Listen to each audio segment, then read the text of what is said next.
जर सुप्रीम कोर्टचे सरन्यायाधीश बनण्यासाठी हायकोर्टचे न्यायाधीश व्हावं लागते.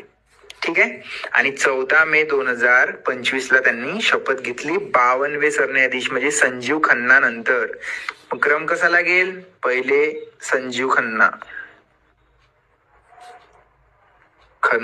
कितवे?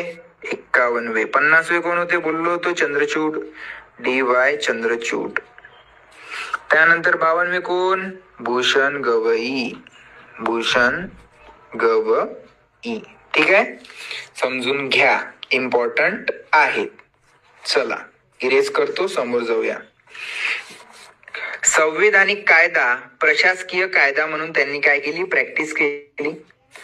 14 मे 2025 ला शपथ घेतली आणि मुंबईचे हायकोर्टचे न्यायाधीश, मुंबई उच्च न्यायालयाचे न्यायाधीश होते 2003 ते 2019. सुप्रीम कोर्टचे न्यायाधीश म्हणून त्यांना बढती मिळाली